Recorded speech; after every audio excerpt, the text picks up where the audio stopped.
Let me start with a question tonight. You may be 35, 40, 45, or maybe even 50 years old. You may have migrated countries like us, started from scratch, from zero, and you would have had children and raised them and built a career, and you would have handled mortgages, bills every month or fortnight, lot of pressure and uncertainty. You've handled everything and survived the things your younger self probably would have thought you could never handle. So explain this to me, why I'm saying this. How can incredibly capable adults like us, like you, who have overcome so much, whatever I told, who have overcome so much in their life, still believe they cannot change the direction of their own life? Stay with us for the next few minutes, because what's holding you back today isn't actually as strong as you think. Yeah, it's entirely. Yeah. We know this because that was us. For more than 2 decades, for years, we thought that the things controlling our life were outside of us, like work, mortgage, bills, responsibilities, money, and family responsibilities and commitments. But eventually, you know what? We realized something uncomfortable. Nobody was physically holding us or forcing us to keep living exactly in the same loop, in the same way, week after week, year after year. I had simply become very good at protecting the life which I already knew.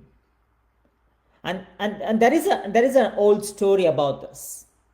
You may be knowing this. A baby elephant is tied with a chain it cannot break, and it pulls, it struggles a lot, and it is a baby elephant. Eventually it learns one thing, that I'm not strong enough, I can't escape. Years later, that same elephant is grown up, enormously powerful. Still, the chain can become weaker, can be much weaker for their growth and the power, but it stops testing it.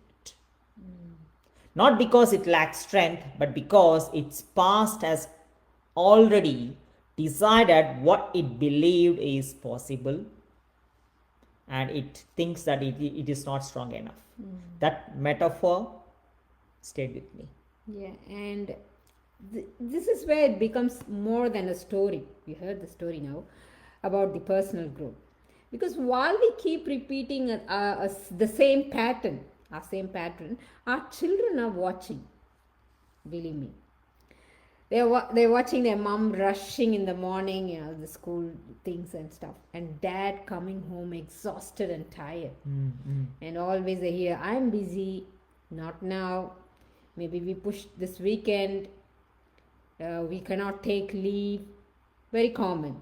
Always waiting for someone's approval, to celebrate birthday, anniversary, and any celebration, if it happens on the weekdays.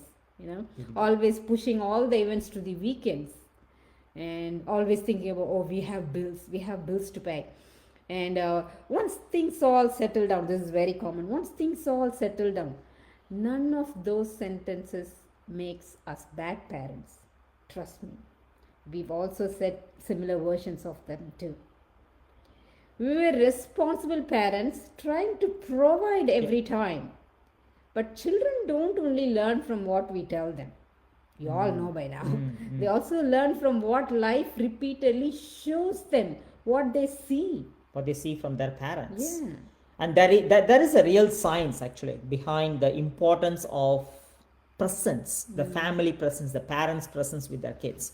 Harvard Center on the Developing Child explains this, that responsive back and forth interaction between the children and caring adults, their parents, helps shape children's developing brain or brain architecture, and supports kids' social and emotional development. The Child Development Center, the CDC, similarly identifies spending time together with their parent, talking, playing in their presence, the warmth and the predictable response as important parts of healthy child development and their performance in their life, self-esteem of the child. Now I want to be very clear. That does not mean working parents are literally harming their children. We don't mean that. We were working parents. Providing does matter. Responsibility matters. But here is a question that really confronted me. What happens when being unavailable with kids, with family together, being unavailable, exhausted, and always waiting for the weekend becomes the picture of adulthood our children repeatedly Again and see? again, yeah, because maybe we are unintentionally teaching that. Yeah. Adults are always tired, they always look tired. Money requires sacrificing their time. These are the things we teach. Family gets whatever energy is left. All these. Life happens only on weekends, events happens only on weekends. Dreams are not real, Ah. it can wait. Those things. It's not Safety, yeah, reality. yeah. Safety means staying where you are, not taking any risk. Calculated risk should be avoided at all costs. Don't Then, take risk. and after years and years, maybe one decade or 2 decades, our children may be holding their own chain. Remember the story? Not because we deliberately give it to them, because normal is often inherited quietly. Exactly. That was the uncomfortable truth for us. Yeah, for us. We thought protecting the familiar path, safe path, was protecting our family.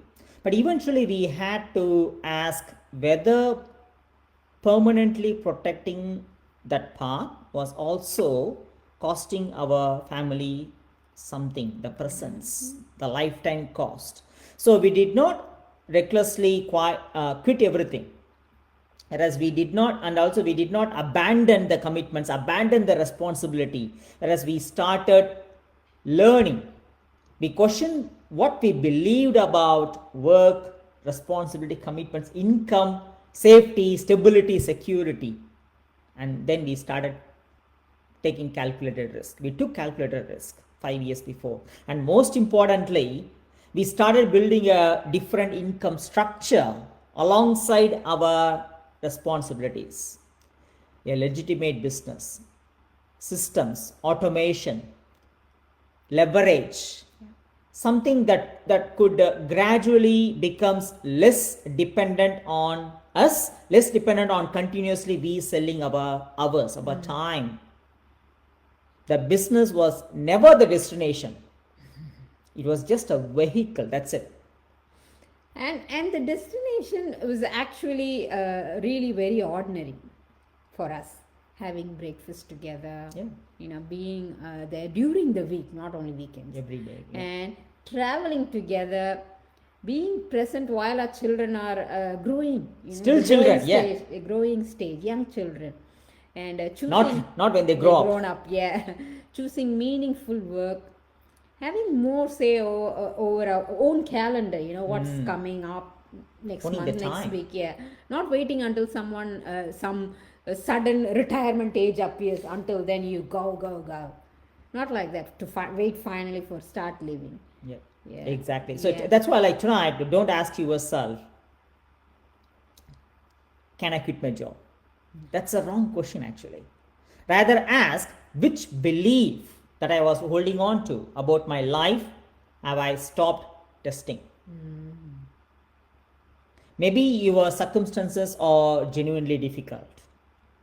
Responsibilities are real. Commitments are real. We would never dismiss that. But responsibility and resignation are not the same thing. And calculated risk and recklessness are not the same thing either. See, your children are watching how you respond to the life you are building and built so far. Not whether you become rich or wealthy in terms of money, not whether you own the biggest house, but whether adulthood means permanently postponing life. permanently working hard, permanently selling hour by hour, and postponing your own desire, postponing yourself, or continuing to learn, take calculated risk, to grow, build, and create choices, the presence with their family as well. So, if you recognize yourself in this conversation, in this discussion, in this sharing, and you are genuinely open to learning how we gradually changed our income structure in the last 5 years when compared to the 23 years, 23 years before, yeah. there is a process to understand what we do. No pressure, no convincing. Learn first, learn upfront. Decide for yourself and for your family and for legacy. But whether you decide, don't keep calling an old belief a permanent so called reality without you checking it and testing it again. Because mostly the chain isn't strong anymore, but the belief is. And remember this, time is life. We succeed together. We succeed together. Peace.